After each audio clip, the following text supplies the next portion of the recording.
कुछ नेता तो झूठ की मशीन की तरह है। जब भी मुंह खोलते हैं धार धार धार धार धार AK-47 की तरह बस झूठ ही निकलता शुरू हो जाता है। आप लोगों से ज्यादा रेलवे के प्रति मेरा प्यार है, क्योंकि मेरा तो जीवन ही उसके कारण बना है।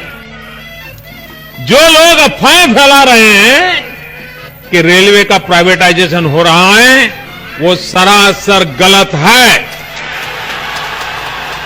सरकार 151 प्राइवेट ट्रेनों के प्रोजेक्ट को शुरू करने जा रही है। निजी कंपनियों से प्रस्ताव मांगे गए हैं। केंद्र सरकार ने रेलवे में निजीकरण की तरफ पहला बड़ा कदम उठा लिया है।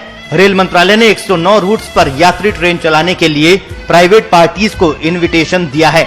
इसके लिए प्राइवेट पार्टीज को 30,000 करोड़ का निवेश करना होगा।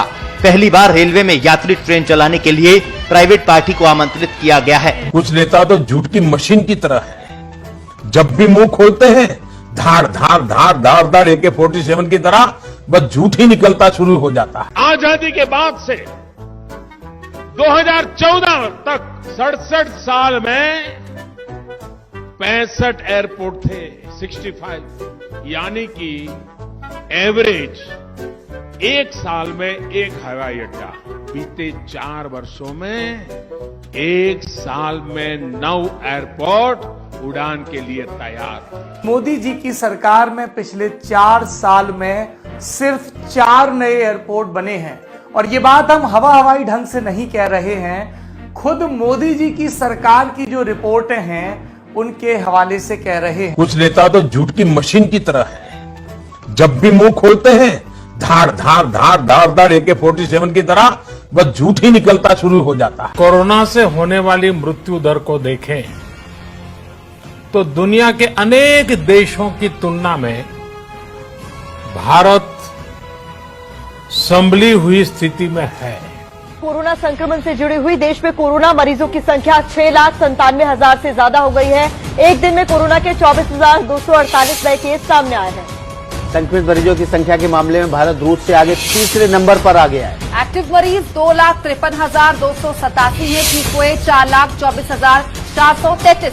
अब तक मौत 19,693 लोगों की हो चुकी है। एक दिन में ठीक हुए मरीजों की संख्या 15,350। कुछ नेता तो झूठ की मशीन की तरह है।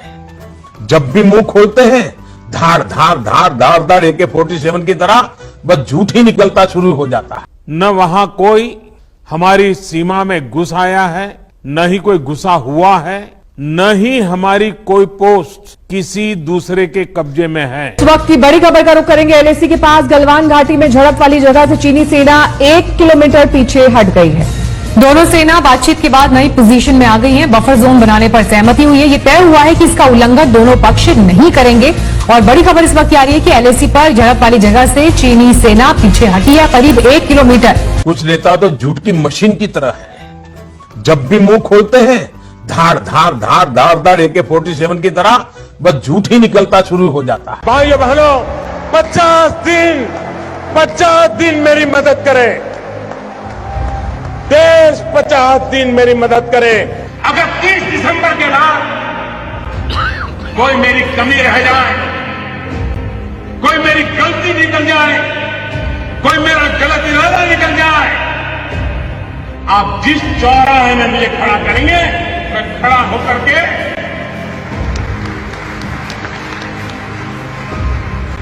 देश जो सजा करेगा वो सजा भुगतने के लिए तैयार। देश में काले धन को मिटाने के लिए नोटबंदी का फैसला लिया गया था, लेकिन काला धन समाप्त होना तो दूर, उल्टे देश की अर्थव्यवस्था ही चौपट हो गई। 70 साल सबसे खराब दौर से गुजर रही है अर्थव्यवस्था। इस दौरान ये राजीव कुमार ने कहा है, नीति आयोग के उपाध्यक्ष ने, कि 70 साल में सबसे खराब दौर से अर्थव्यवस्था गुजर रही है। नोटबंदी और GST के बाद ये तमाम असर देखने को मिल रहे हैं। कुछ नेता तो झूठ की मशीन की तरह है।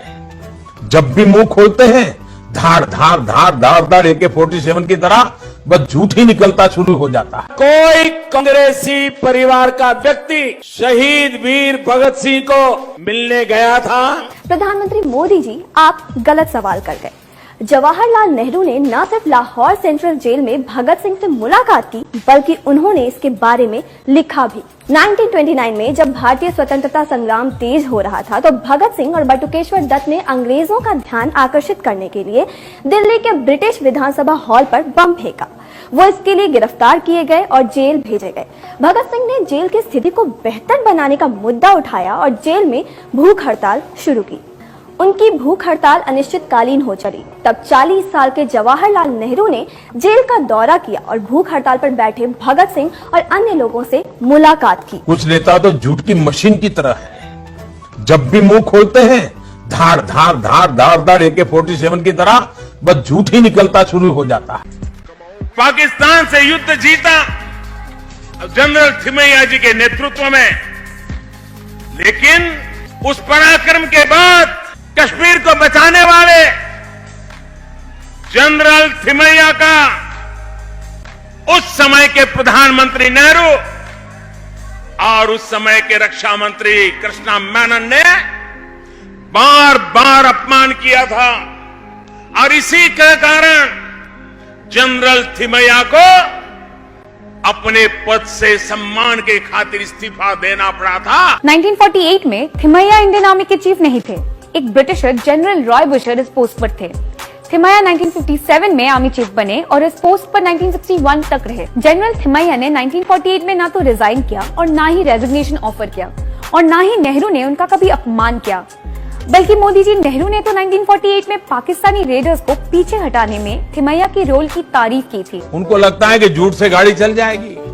वो जमाना चला गया है, उनको पता नहीं है। आज लोगों को जानकारियां पाने का अनेक रास्ते मिल गए हैं। अब झूठ चलता नहीं है।